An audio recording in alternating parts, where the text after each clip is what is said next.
Go. I want to welcome everybody to the Friday afternoon interactive webinar. And I encourage questions because we all learn organically from the things that you bring to this particular webinar.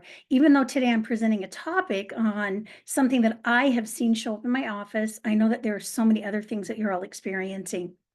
Last time we met, we talked about some of the indications that the betrayed partners might be struggling with their healing.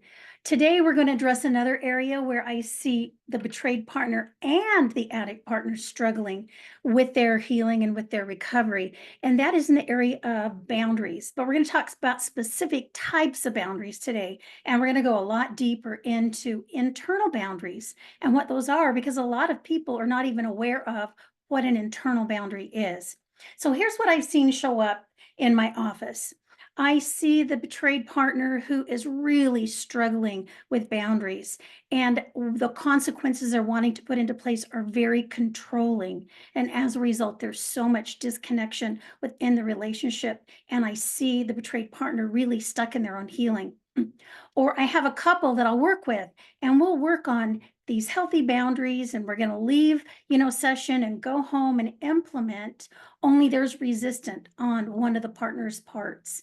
And so they come back in after having a lot of disconnection, arguments, fighting over it, or even becoming so avoidant they disconnect and really have very little interaction. So that's not a good situation. Or it's the addict partner who complains about the betrayed partner's boundaries, not fully understanding them. And as a result, that addict partner becomes very resistant. And so again, we're having so much disconnection. And the whole purpose, as we look at this through the codependence lens, is we're looking at it through the attachment lens of we want to take the disconnection and the disruption to the relationship as a result of the partner's addiction, and then the betrayed partner needing to create safety for themselves and to feel safe. We want to repair that and heal that. So I'm going to review very quickly just a few things about boundaries. So before we jump into the three areas we're focusing on today. So when we talk about boundaries, we're talking really about a crucial set of, if this happens, then this will be my choice, or what I'm going to do, or the behavior that it will lead me to. And it's behavior that leads us into creating safety. It's not about punishment. It's not about control. It's about, if you choose to do this, then I'm going to do this so that I stay safe. Boundaries are about keeping the good in and the bad out. So when there's a lack of safety boundaries, and that's what I like to call them, for both the addict partner and the betrayed partner, it leaves each person feeling powerless. They feel helpless at times.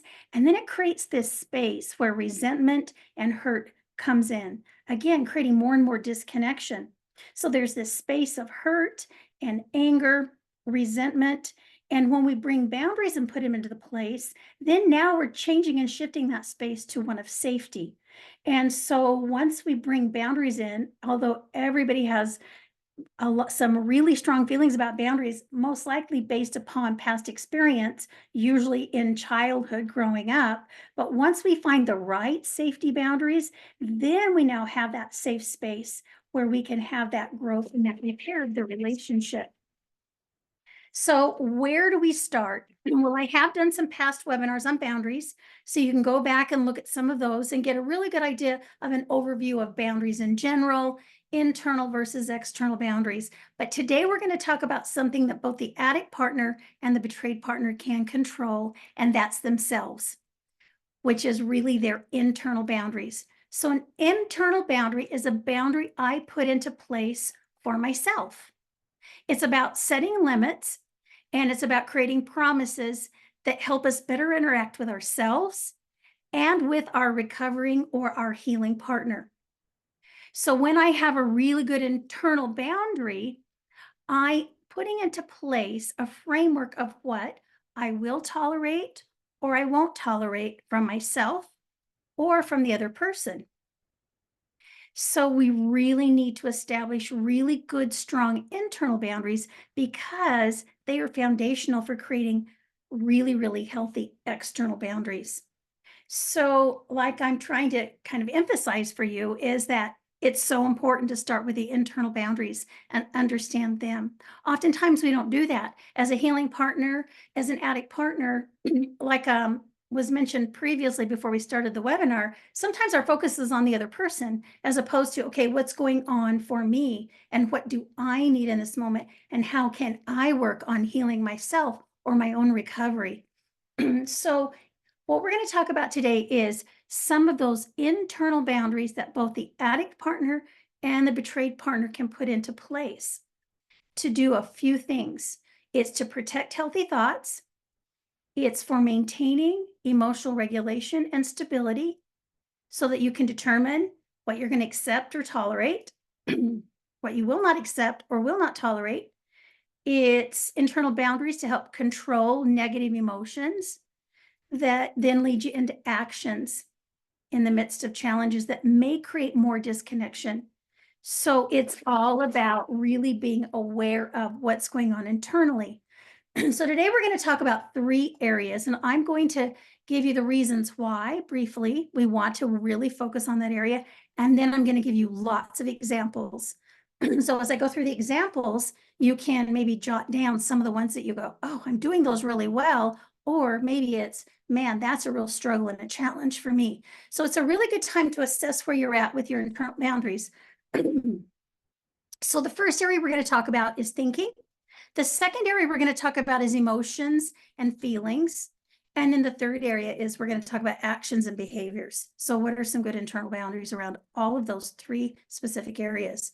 So internal boundaries around thinking, or what I like to call my thoughts or the stories I go into, are those internal boundaries that are really important in allowing us to be able to challenge our thoughts, whether they are our own thoughts or somebody else's thoughts. And we can do it in a way where we stay out of the negativity. We can decide if we wanted to really interpret it as a negative thing, or can I kind of step out of that and just simply look at it as a thought, to get curious, to go into some self-compassion or into some compassion, depending on who you're interacting with, whether it's just yourself alone or with your partner. It allows you to be able to question the facts without getting triggered into some really distressing emotions. It allows you to have the opportunity to come up with a more constructive way of thinking or even reframing the thought. So when we learn to do this, then it creates for me the ability to respond rather than react. So here's some good internal boundaries to put into place around your thoughts. So one idea is I will be aware of the stories I tell myself, especially when I'm triggered. You're going to find that when we get triggered, there's typically an associated story you're in. So internal dialogue is really important to be aware of and know. So if I do have a story about my healing or my recovering partner, then I'm going to put a boundary in place that might be, I will check in to see if my stories about this situation are true. I check in. I can't tell you how many times I see a client and they come in with this big story and I will ask them, well, did you check that out with your partner? Did you check in to see if that's true? Well, no, I just know it's true.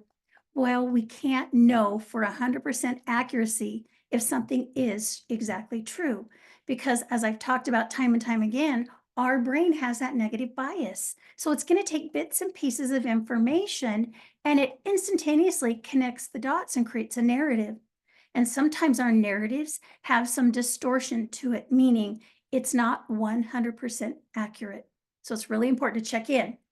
Another good internal boundary is I will identify my critical self-talk, especially the talk that feeds my shame. So this can be applicable for both the addict partner and the betrayed partner. Although we oftentimes attribute shame to the addict partner, it does go both ways. Another good internal boundary is I will speak to myself in a kind way. So I'm going to work on having that positive internal dialogue as opposed to that critical self-talk. That's a real hard one. And if I do go into that, then I've got a plan in place, whether it's going to be thought stopping, whether I tell myself out loud, stop it, not going to go there, that's not completely true. And then in the moment we reframe it and say it out loud, I tell my clients, tap the sides of your heads and say, stop it, stop it, stop it, stop it, stop it 7 times. It's not true. What is true is until you get yourself out of that negative bias of going right to the critical. The next one is I will think compassionately about myself and my recovering or healing partner. We do have a tendency, because of that negative bias, to notice the bad, hurtful, disappointing things that the other person is doing. So, can we kind of step back and try to understand where they're coming from and have a little more compassion? That is a higher level skill set. I'm going to tell you that right now because some of you might hear that and go, that's just impossible. I'll never get there. Like I said, this is down the road in recovery. Okay. Right now, when it comes up, a really good internal boundary would be just to notice it when it comes up and then go do some self-care. Very simple, very easy. A next one would be I will allow my recovering partner to have their own thoughts, even if I disagree. So sometimes we have to be able to just agree to disagree or to sit back and notice and observe and decide when the best time is to come back and readdress it. Another good internal boundary is I will not tell my partner how they are feeling or how they are thinking. I need to check in and make sure that they speak for themselves and they share their thoughts rather than me just determining what they are. Another one is I will be aware of my safety seeking thoughts and reframe them to support my emotional regulation. So a lot of these thoughts are like, I wonder if, what if, right? And so I'm in that, I'm in the fear, I'm in my fear cycle. And so I've got a lot of fearful thoughts, and that leads me into some of that safety seeking. Another one is I'm going to be very aware and get curious about my thoughts. So I'm wondering why this is coming up now. What are these thoughts trying to make me aware of? What are they warning me of? So we can use our thoughts. Are my thoughts tied into a story, right? What do my thoughts want me to do? So just get curious. For the betrayed partner, another one would be I'm going to trust my intuitive thoughts. When my intuition tells me something, I'm going to go with it. That's going to be my boundary, and I'm going to express that. Now, again, I've had group members this past week say, well, what if you don't even know if you're getting intuitive thoughts anymore? I don't have any intuition. Again, this is kind of a higher level, skill set that you're going to get as you're working on your healing and your recovery, the further you get. But in those quiet moments, do you have thoughts come to you? Do you get a gut feeling that you're going, something feels off? Consider that your intuition and then follow through on it would be my recommendation. Okay, so that's that area of where we're talking about thoughts, some really good internal boundaries. So let's talk about internal boundaries around emotions and feelings. So internal boundaries are a way for us to sort out our feelings and decide if and how we want to move forward. So internal boundaries allow us to validate our difficult emotions rather than ignoring them. And they help us to determine the best, healthiest way to process them, to express them, to act upon them, or to even just express and share our feelings and our emotions with others. Okay. So, for example, a healthy internal boundary around your emotions prevents you from giving advice, from blaming, accepting blame, acting out in ways that create disconnection in your relationship. So, like I said, emotions and feelings will lead us into action. So, it's very important to know your feelings and your responsibilities for you and for other people. So, for example, you are not responsible as a partner for the other partner's feelings. You cannot create somebody's feelings for them. They might say, you're causing me to feel this, or you're making me feel shame. Nope, that's an internal process that is created within each one of us. Again, sometimes that's a hard concept to understand, but that's just how it works. So here's some internal boundaries to consider around emotions and feelings. Okay, so I'm going to go back to, again, the betrayed partner. I will use my intuitive feelings rather than my distressing feelings and emotions that cause my triggers. Okay. So I'm going to focus on my intuition rather than my fear being triggered. And then I'm going to move on that fear. So I'm choosing. If I know I'm in a distressing emotion, then I'm going to choose to be aware of it and then to really learn from it. And we're going to talk about that as we go into this. Another one will be I will identify the emotions I'm feeling and the thoughts that support the emotions. So important that we make the connection of when I think this about my betrayed partner or my addict partner, then here's the feelings and emotions I always go into. And of course, you're going to, as a betrayed partner, think about all the betrayal and the disclosure and the discovery. And it's okay to feel those emotions. But at some point, after we get you emotionally regulated, we want you to be able to slow it down so that you can then understand the emotions that came up, learn from them, choose to do something differently, put a boundary into place. So, we're going to talk a little bit right now about choosing to respond versus react. This is a very important concept because when I have a feeling, my feelings and emotions, remember, they are energy and motion. They lead me into doing something, to taking action. So it's very important when we're healing that we're choosing to respond. What our limbic brain wants us to do when we are in fight and flight, especially, it wants us to just react. Really, it's very automatic. It is, I fly by something called a point of choice. So there's a gap between our trigger, the emotion that comes up, and then the behavior we go into. So in that space, we can actually make a choice. But when I'm very reactive and I'm limbic, I fly by it and I go right into anxiety, anger, withdrawing, shutting down, numbing out. And what happens is I get caught in that cycle. So history repeats itself. I've got undesirable outcomes. If I'm an addict, I get caught back in my addiction cycle, whether it's things I've done in the past, part of my addiction, or even current things I'm addicted to. So we have to be very aware of when I'm triggered, what emotions are coming up, and we need to slow it down. So when we slow it down, we recognize I'm triggered, this emotion is coming up, and I'm going to take a pause.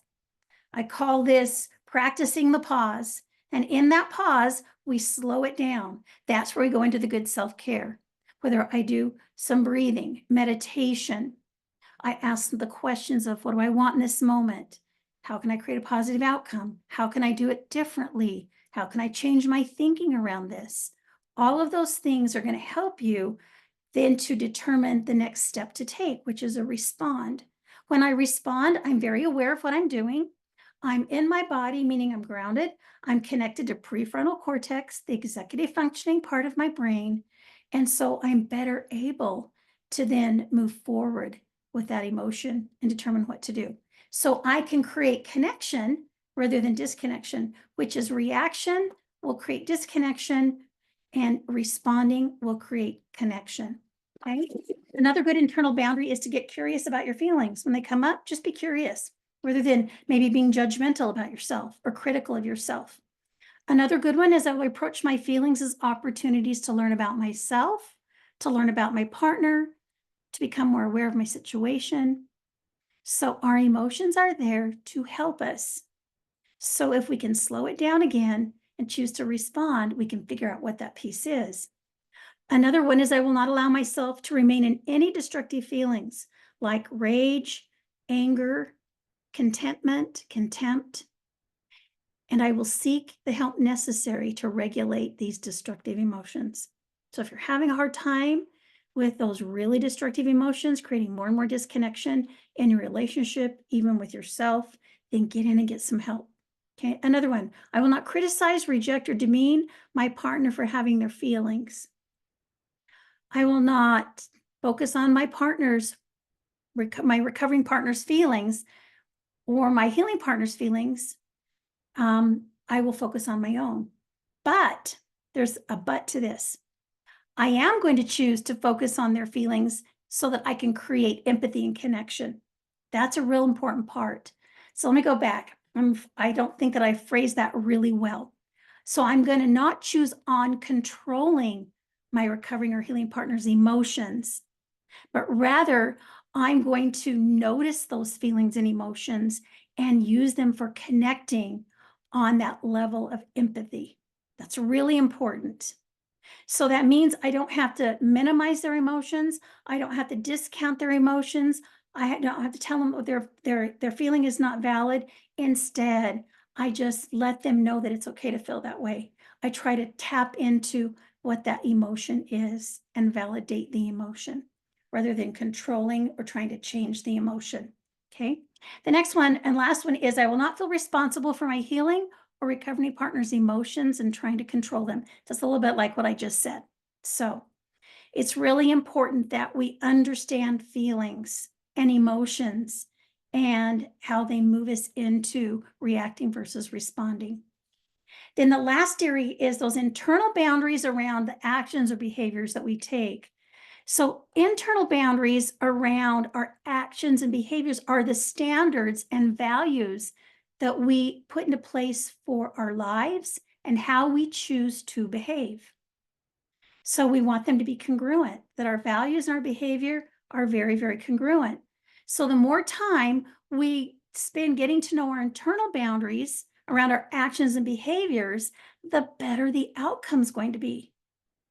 Because lots of times, remember, our limbic brain goes trigger, emotion, action like that in that reactionary state.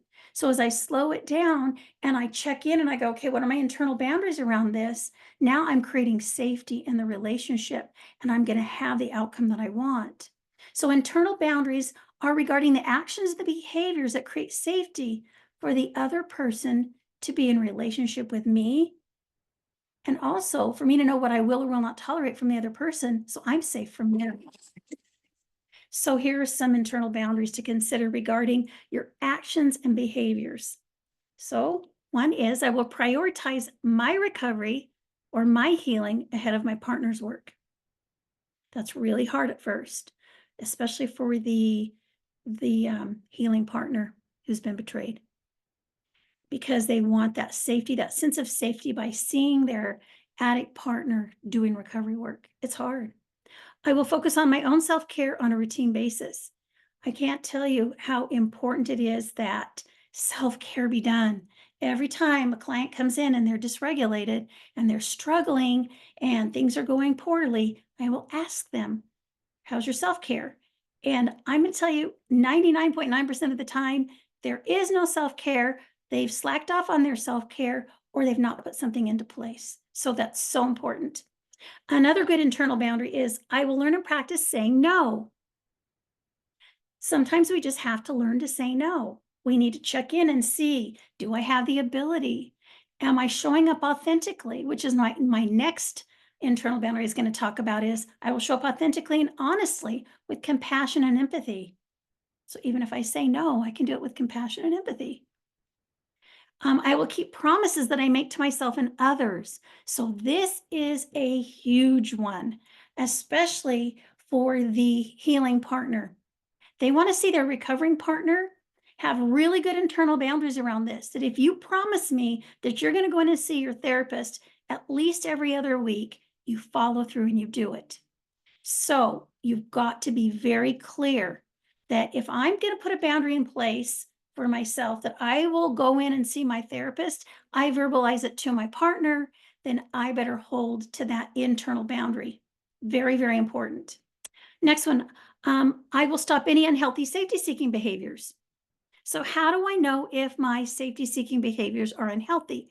And I started thinking about this because I do believe that both the addict partner and the betrayed partner can do unhealthy safety seeking. We just can.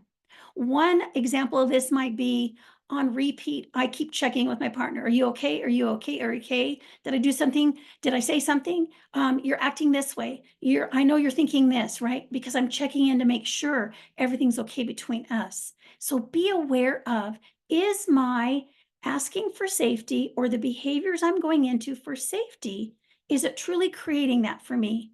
Because like I've said, safety seeking's on a spectrum. Right at one end, we have the healthier, which when I do that, and I have that good internal boundary that I'm going to do my safety seeking by asking my partner to see their phone. We've already agreed how to do it. when to do it, the best way to do it, right? And I do it within those boundaries, then that's healthy.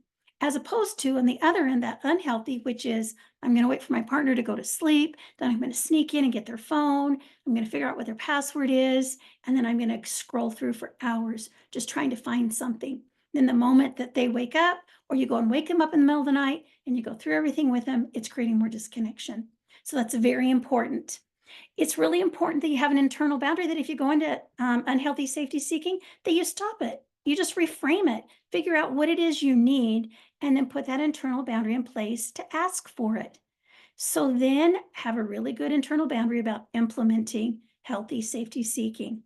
You might need to go in and work with your therapist on this. So if you really struggle, because sometimes it's really hard to get your brain out of this loop because the brain's telling you, nope, you got to do it this way. You've got to do it this way. You need to go back in and check those bank records for the 30th time because you're missing something. When in reality, there might be a better way to create that safety that's healthier. Okay, another one. I will recognize when my healing partner is needing safety and respond in a way that creates the needed safety. So if I'm an addict partner and I can see my healing partner, my betrayed partner doing safety seeking, rather than getting critical and defensive, I'm going to recognize it as just being safety seeking. And then I'm going to ask them what they need. It's that simple. I notice you're doing this, right? Kind of my thought around that is that maybe you're needing some safety. What can I do to provide safety for you? What do you need to know? And then without resistance, provide it. Okay. Another one, especially for the addict partner, is I will do a formal therapeutic disclosure if my healing partner needs one, and I will do it without resistance. That's really important because I find that those betrayed partners really struggle in their healing when there's resistance from the addict partner about doing a formal therapeutic disclosure. There just is. And it almost prevents them from moving on in their healing, or it creates some real big roadblocks and more difficult for them to move on is a better way to put it. Okay. The next one, I will stop any controlling behaviors, especially when it affects my recovering or healing partner in a negative way. So we can't control somebody else. We have to realize that. I can't force somebody to do something. I can't force somebody to go sleep in another room. I can't force somebody, to do what I want them to do. So I've got to be aware of the fact that my good internal boundary around my boundaries consequences are going to be that either I move towards you because you're safe, or I move away from you and create safety for myself.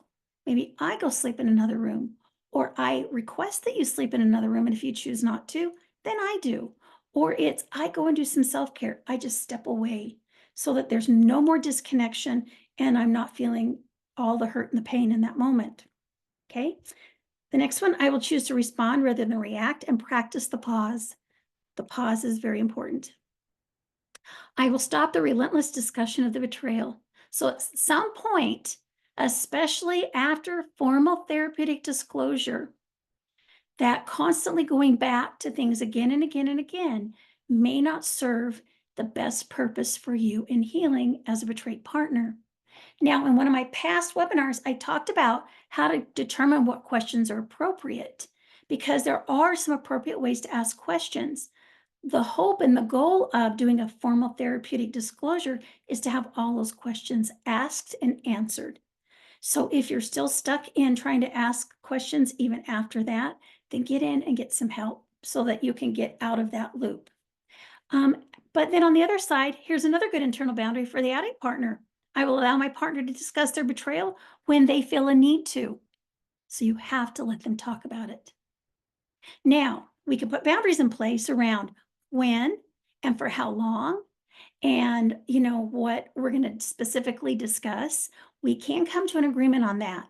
And that's where the fair fighting agreement, the fair fighting rules comes in. And there's a really great set of kind of you determine together, negotiate together, kind of some guidelines for when you have those really hard discussions. So, and the last few that we're going to talk about is I'm honoring my recovering and healing partner's healthy boundaries, even if I don't understand them. and I will compassionately ask for more information. So rather than just being resistant right away, just ask for more information. I will have a safety plan in place for when I have a trauma trigger. I will have a safety and recovery plan in place for when I'm triggered to go back into my addictive behaviors. I will stop making demands and threats, especially to leave the relationship. That's a big one. I believe that everyone should have that internal boundary in place.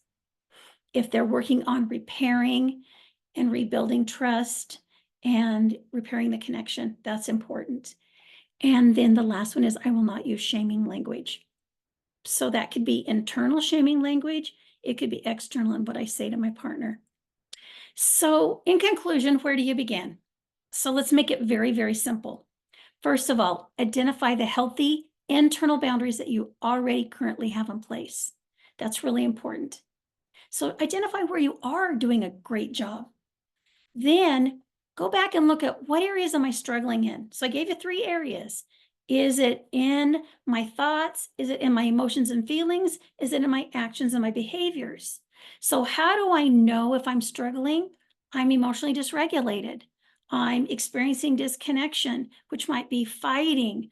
It might be avoidance, lack of communication with my partner.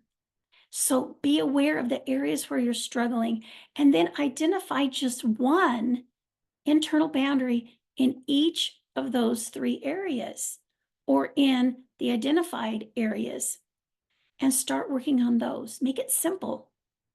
If you know it's one, hey, I can do that, then maybe choose 2 easy ones and 1 hard one and then get them going and then add a second hard one and then add a third hard one and write them down.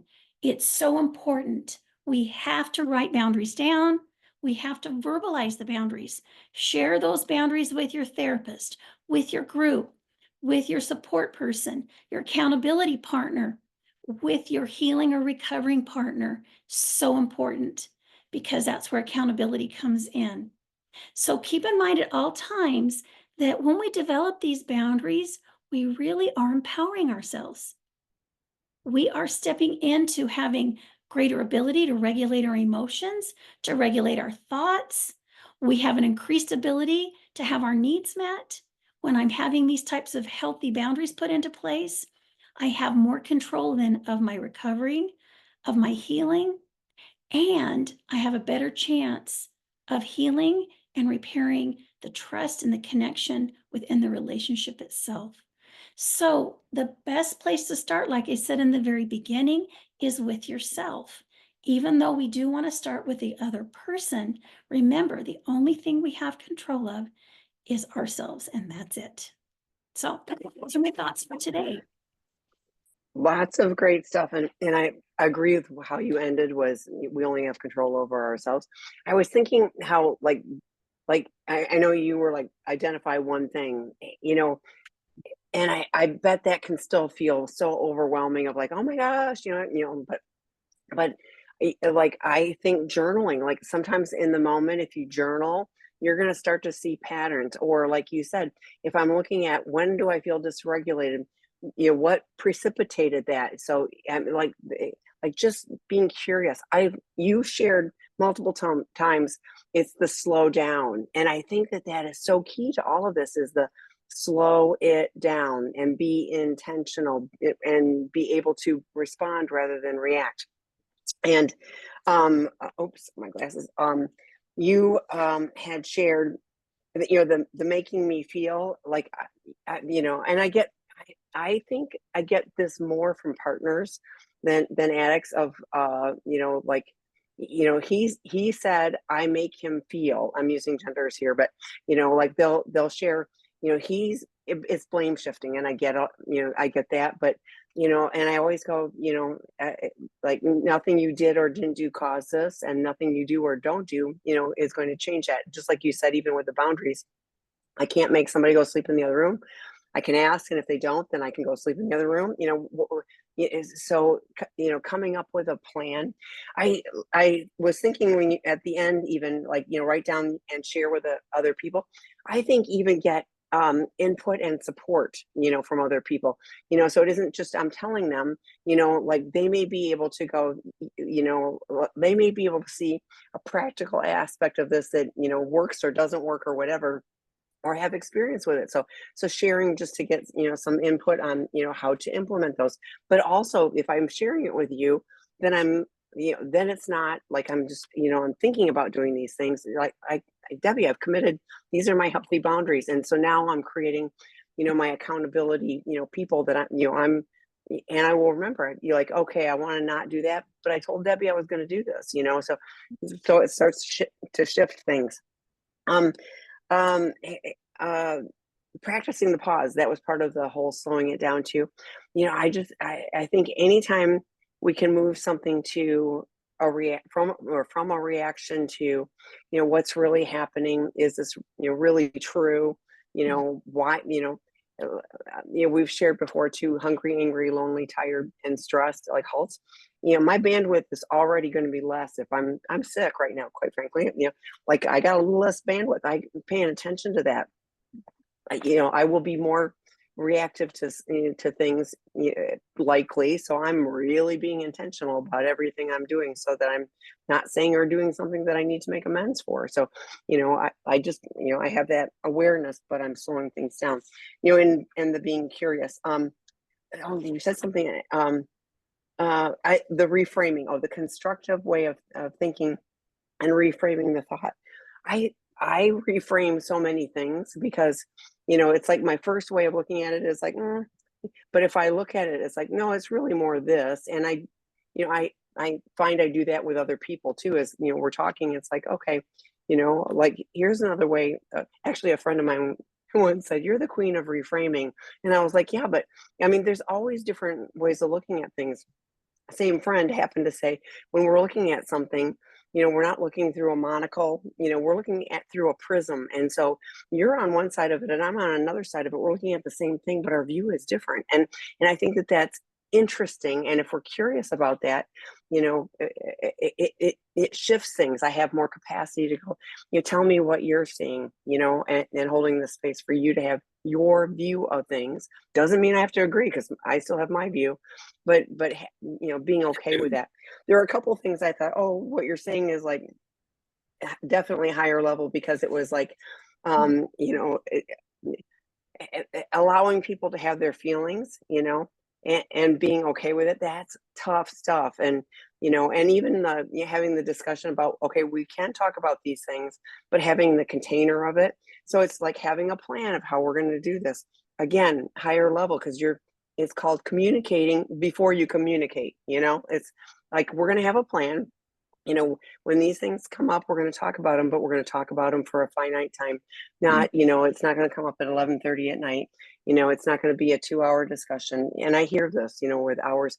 And so we're going to have, and if it's too high order, guess what? We're going to take that to our therapist, or we're going to our individual therapist, or to our couples therapist, and talk it out. So getting a plan. I always go back to, if the goal is connection, which is all that you're talking about here, is connection. And yes, like people can react to boundaries of, oh, they're controlling. No,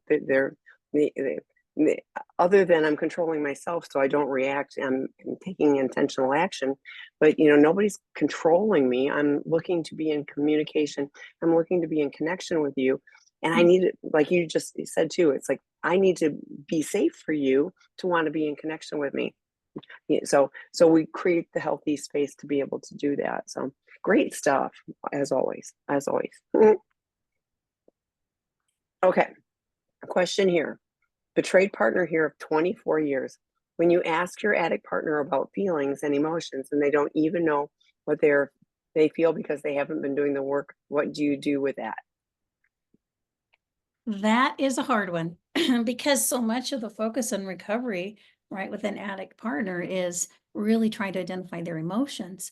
Remember, they get into the addiction cycle because they've got the pain and distress, which is the emotions that lead them into, the unhealthy maladaptive coping that they've done with their addiction and all the behaviors around that. a couple of ways, and I know I even get people into my office, and sometimes I have to kind of help prompt them. I do a variety of things. One really good thing is to get an emotions wheel, and maybe you I'm guys just looking it practice. up. Were you? Yeah. And to practice, good. Put it in the, we can put it in the chat so you have a link to that. And so I do like doing weekly check-ins if your partner's willing to do that. And that would be, a check-in where it has one word to describe how you feel physically, one word to describe how you feel emotionally, one word to describe how you feel spiritually, one word to describe how you feel relationally. And in that case, it would be between the two of you. And you cannot use the words good, fine, okay, better. They can't be that. They've got to be very specific. So an emotions wheel is just got all these beautiful, wonderful colors on it. In the center, you've got the basic main emotions. And then you go out each outer ring, there's just like layers and layers of emotions that kind of give you all the different words that might describe hurt or sad or joy or whatever it is. And so sometimes we need to sit in it and look at it and see, at least choose maybe something. Do the best you can. There's no right or wrong way on this, but the more we learn to kind of slow it down and tune in. Another thing I do lots of times when I'm working with an addict partner is they're so in their heads lots of times. They've learned to kind of disconnect from their body. And so when we talk about feelings, oftentimes we talk about feelings, right? In our body. So it might be, okay, I want you to notice you're feeling something right now. You don't know what the emotion is. Where do you feel it in your body? See if they can feel it in their body and notice it, right? And just, gosh, how long have you been feeling that way? Maybe even talk about when did it start? Was there a trigger to it? Was there a thought, connected to it? Sometimes you can get curious that way. I'm not sure if your partner is willing to do that, but maybe for you, it's something as simple as, hey, I do want to know how you're feeling. That's important to me. And I'm wondering if you'd be willing to try just doing a weekly check-in where that's part of our check-in, along with, maybe other things that you would add would be, what are some ways we can create connection with each other this week? Maybe you take Thanos and add Thanos to it. So create a check-in that works for you, but make sure it includes the emotions. It might even be sharing in a very kind of regulated way when you have an emotion, right? And so all emotions are good. We want to start to take on that attitude and that understanding that all emotions are there for a reason and a purpose. Like I said earlier, they're there to make us aware. Some of them are there to protect us. Some of them are there for us to really connect, maybe with the experience, with the other person. So there are no good or bad emotions. It's what we do with it that we can sometimes label as healthy or unhealthy. So sometimes if I share, that this is what I'm feeling, and sometimes I will even say, especially like with younger kids, I would use, if I were experiencing that and thinking that, I would probably feel da da da da da, sad about it, or I would feel all alone and really lonely. Sometimes we can identify the feeling and ask, do you relate to that? Is that how you feel? And sometimes the person can kind of check in and go, yeah, I do feel kind of like that.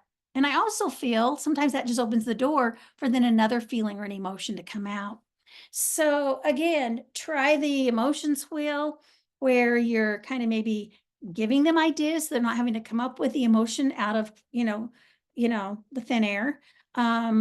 Do it with a practice where you're doing it on a regular basis. So it starts to become something I can do more easily.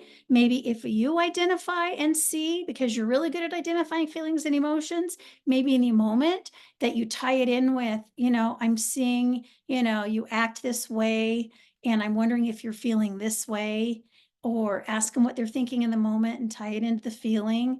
And maybe you start to identify it for them. Sometimes I find that works very well with people and helps them go, oh yeah, that's it.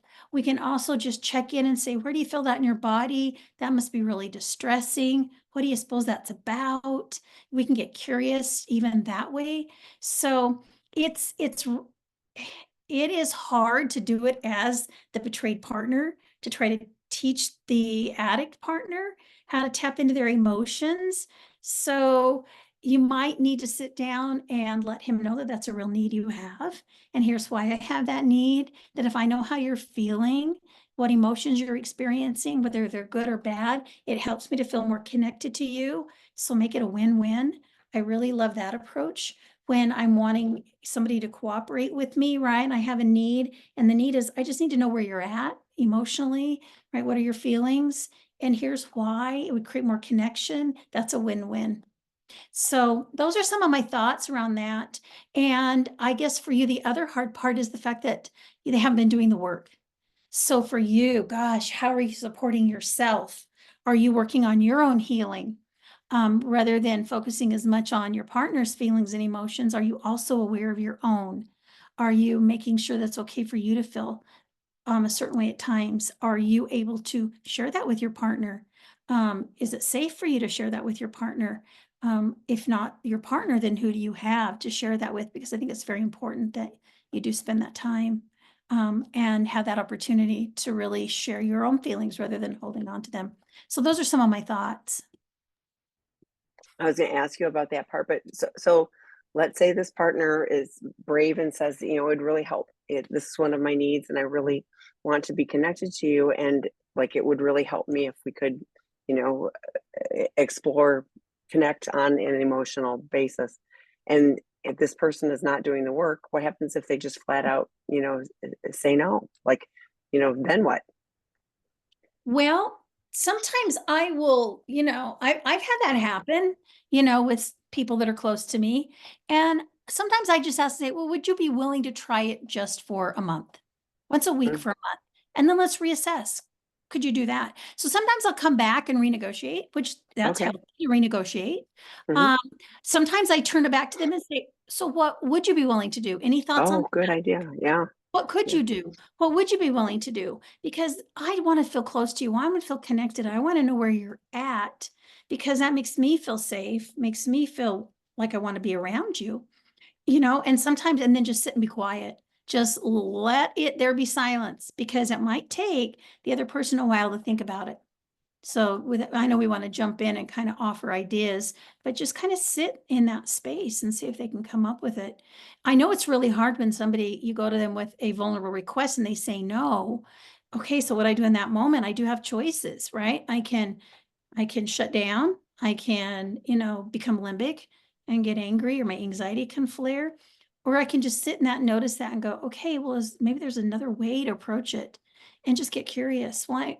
I'd use that too. I'm curious. Why are you saying that it's something you can't do? Just help me understand. Love that because sometimes they'll start talking and just let him talk. And all of a sudden you'll figure out what the resistance is about. And then maybe you can come up with, maybe we can try this then. Would that work? So that's how I would approach it. Well, and I love that you said try because, I mean, I was thinking, yeah, addicts, I mean, we act out because we want to numb out, escape.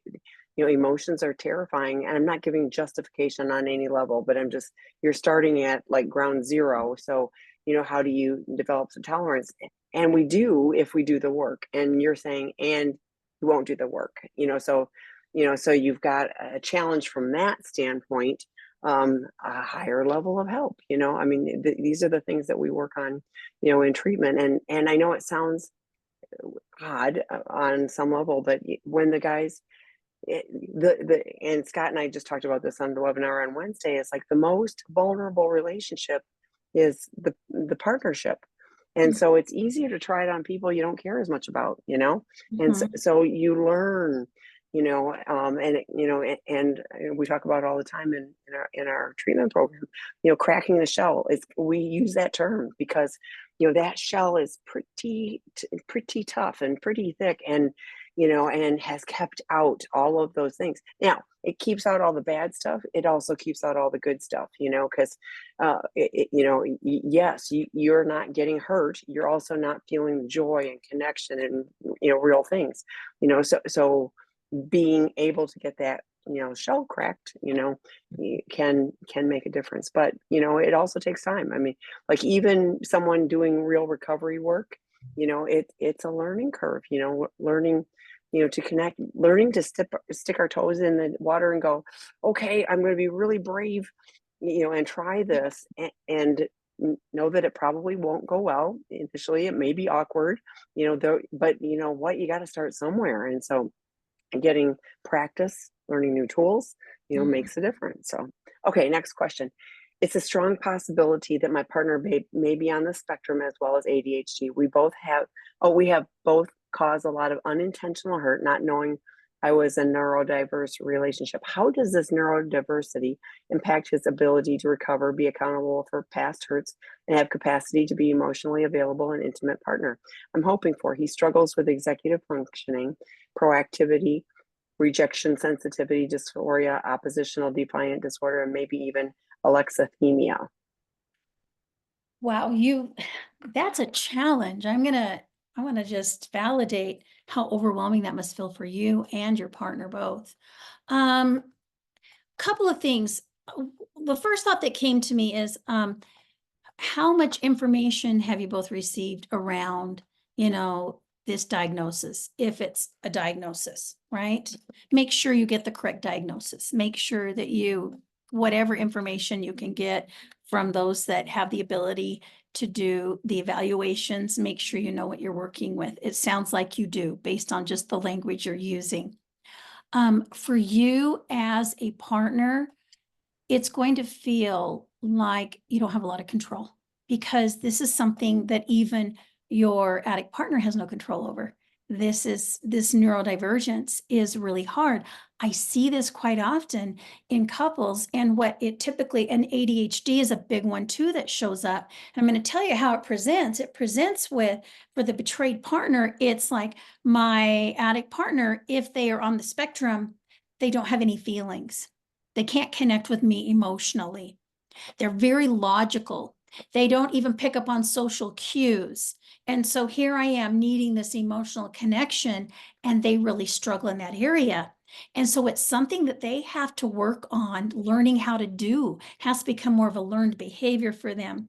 So in that case, if your partner is willing to do recovery work, you need to make sure that you get a CSAT therapist that understands, clients that are on the spectrum and the specific approaches to use with them and helping them learn empathy and to learn how to pick up on those social cues and to understand how, the being on the spectrum, that their neurodivergency affects them and affects maybe their recovery, the challenges that it brings.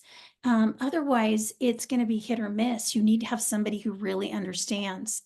And, if you can't find a CSAT who understands that, then maybe you find a CSAT who's willing to work with another therapist who has that skill set, and they can coordinate your care together. And so that they can figure out the best way to approach him. Now, another thing that as I read your question is, I have a lot of betrayed partners and addict partners who come in and they've got ADHD, especially the addict partners, and how it affects the relationship. There's a really great book called The ADHD Effect on Marriage. Really good book. Can't remember the author right now, but for a lot of my clients who come in and they're struggling with the ADHD aspect of recovery, I will encourage them to read that book because it gives you a lot of insight, because there are different types of ADHD and they present differently. So that's another thing that would be really important for you to do, is to gain the knowledge, get the support that you need, because if he's willing to do that, you are running kind of almost, kind of some dual recovery here, right? One of them is I'm trying to recover from, an addiction or a sexual compulsivity or whatever it is, but I'm also dealing with being on the spectrum, or I'm dealing with, rejection sensitivity, which actually is part of ADHD, believe it or not. I see that show up a lot with women who have ADHD, is they're very sensitive to rejection. But all that, even the oppositional defiant disorder, might be a part of the ADHD. So just gather all of the information you can on that. get the help that you need so you're not doing it alone.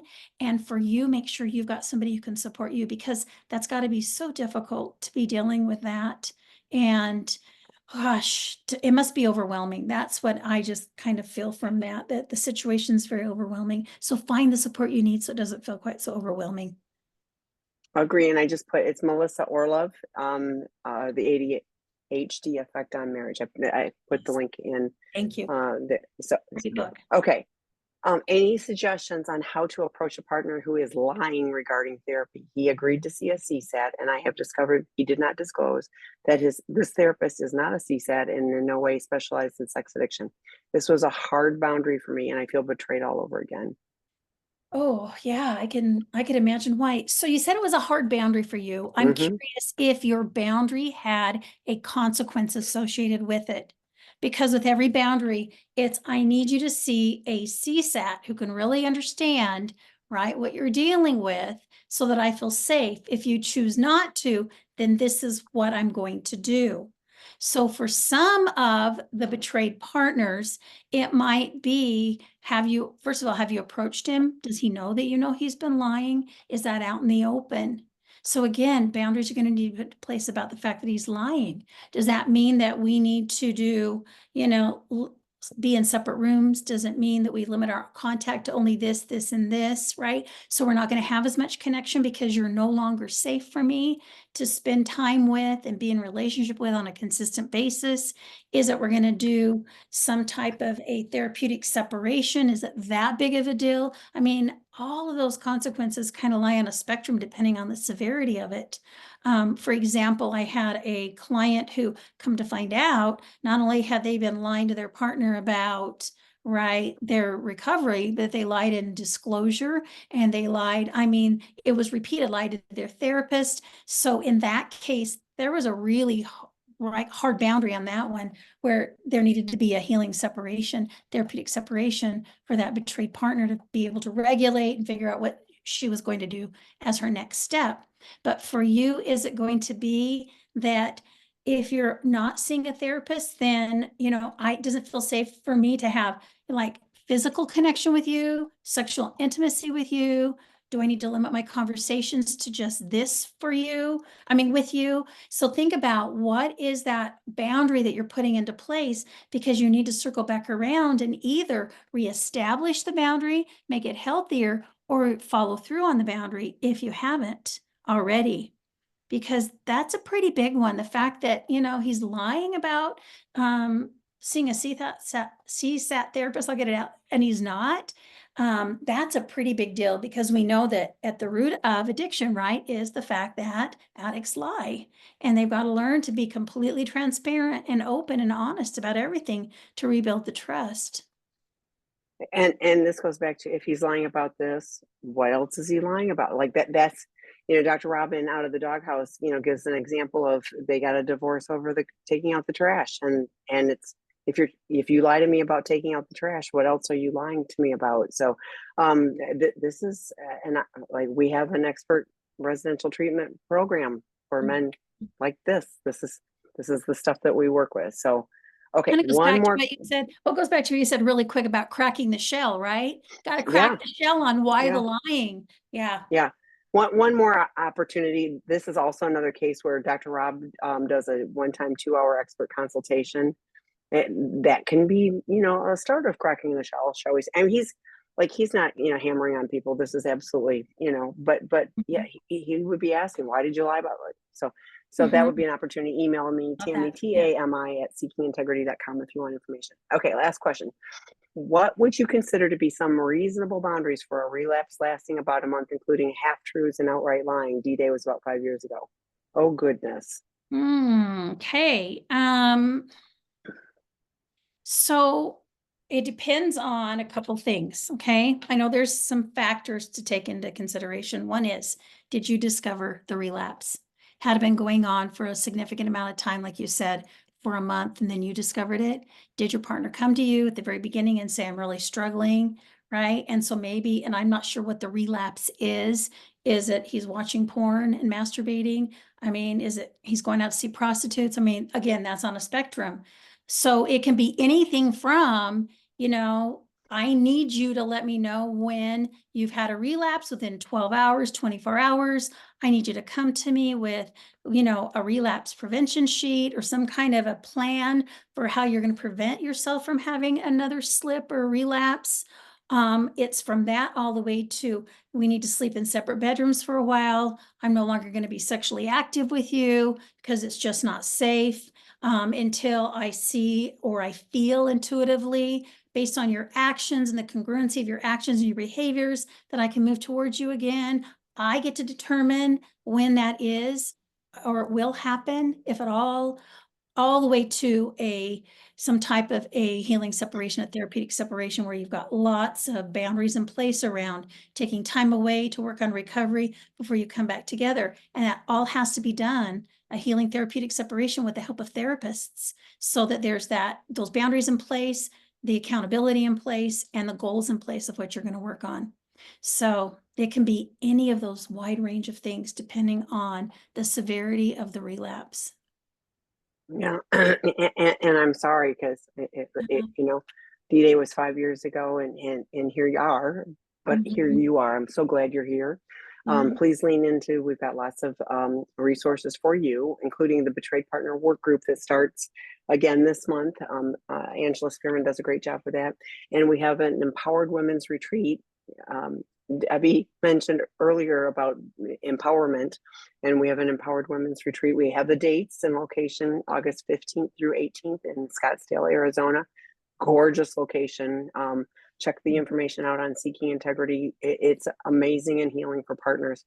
And we're not talking about him. It's not, bashing him or whatever. It's talking about how do I have healthy boundaries? How do I hold them? What do I need to do for self-care? Like it's so good. So please consider that for your healing, regardless of what he does or doesn't do. So, okay.